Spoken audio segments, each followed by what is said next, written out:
அதே போல திராவிட முன்னேற்ற கழக தேர்தல் அறிக்கையில் பிரதான அறிக்கையாக சொன்னாங்க, இது கிராம நிறைந்த பகுதி 100 நாள் வேலை திட்டத்தை 150 நாளா உயர்த்தினாங்க. உயர்த்தினாங்களா?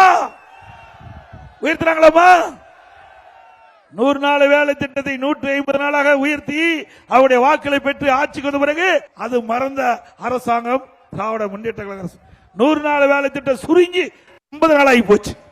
100 நாள் வேலை திட்டத்தில் பணிபுரிந்த அந்த தொழிலாளிகளும் சம்பளம் கூட முழுமையாக கொடுக்க முடியல.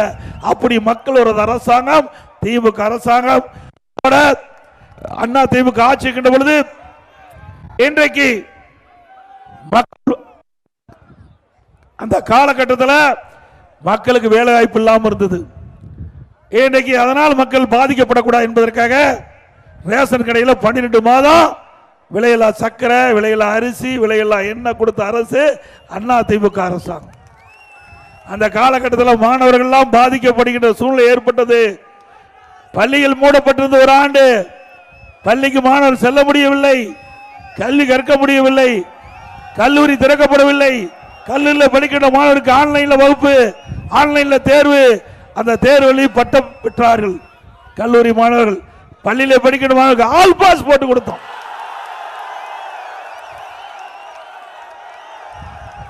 அனைத்து இந்திய அண்ணா திராவிட முன்னேற்ற கழக அரசுல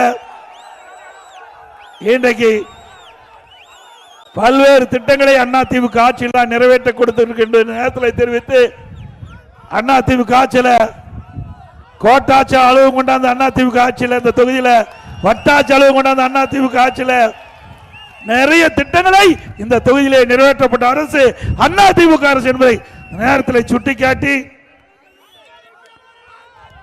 மதுரை மாவட்டத்தில் உத்தங்குடி மீனாட்சி மருத்துவமனை முதல் கப்பலூர் திருமங்கலம் வரை 209 கோடியில சுற்றுச்சாலை 4 வழிச்சாலையாக அமைத்துக் கொடுத்தது அண்ணா திமுக ஆட்சி. திருமங்கலம் ராஜபாளையம் கொல்லம் வழித்தடத்தை தேசிய நெடுஞ்சாலை 4 வழிச்சாலையாக விரிவாக்கம் செய்து கொடுத்தது அண்ணா திமுக ஆட்சி. மதுரை திருமங்கலத்தில் கலை மற்றும் அறிவியல் கல்லூரி கொடுத்தோம்.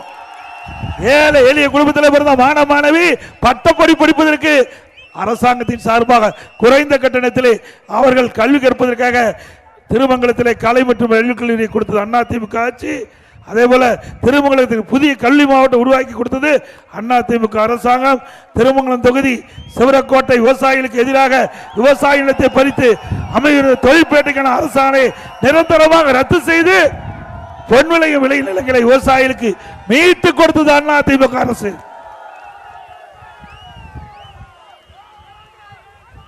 திருமங்கலம் தொகுதியில் உள்ள கவுண்டமான் நிதி மற்றும் அனைத்து கண்மாயில் குடிமரத்தில் தூர்வாட்டப்பட்டது அண்ணா திமுக ஆட்சியில். அதுபோல இன்றைக்கு அண்ணா திமுக ஆட்சியில் கொண்டு வந்த திட்டத்தை ஸ்டிக்கர் ஒட்டி திருந்தது திமுக ஆட்சியில். திருமங்கலம் புதிய பேருந்து நிலையம் நிதி ஒதுக்கீடு செய்து அடிக்கல் நாட்டப்பட்டது அண்ணா திமுக ஆட்சியில். நடைபெறவில்லை. அண்ணா திமுக ஆட்சியவருக்கு திட்டம் நிறைவேற்றப்படும். திருமங்கலம் நகரப்பகுதியில் ரயில்வே மேம்பாலம் அமைக்கும் பணி அண்ணா திமுக ஆட்சியில் பூமி பூஜை போட்டது. அதற்கான நிதி ஒதுக்கீடு செய்த அரசாணை வெளியிடப்பட்டது. ஆனால் இந்த ஆட்சியில் அந்த பணி மெதுவாக நடைபெற்றது, விரைந்து நடைபெறும். திருமங்கலத்தில் தோப்பூர் உச்சப்பட்டியில் துணைக்கோள் நகரம் அமைக்க அதிமுக அரசிருக்கும். இப்படி பல திட்டங்கள் அண்ணா திமுக ஆட்சியில் கொண்டு வந்து நிறைவேற்றப்பட்டு என்பதை இந்த நேரத்தில் தெரிவித்து, அடுத்த ஆண்டு நடைபெறுகின்ற சட்டமன்ற தேர்தலிலே குடும்ப ஆட்சிக்கு முற்றுப்புள்ளி வைக்கின்ற தேர்தல், மக்களோட ஆட்சியை அகற்றுகின்ற தேர்தல் என்பதை நேரத்தில் தெரிவித்து, மக்களை காப்போம், தமிழகத்தை மீட்போம். மக்களை தமிழகத்தை மக்களை தமிழகத்தை மக்களை தமிழகத்தை ஸ்டாலின் மாடல் அரசு, ஃபெயிலியர் மாடல் அரசு. Bye bye Stalin. நன்றி, வணக்கம்.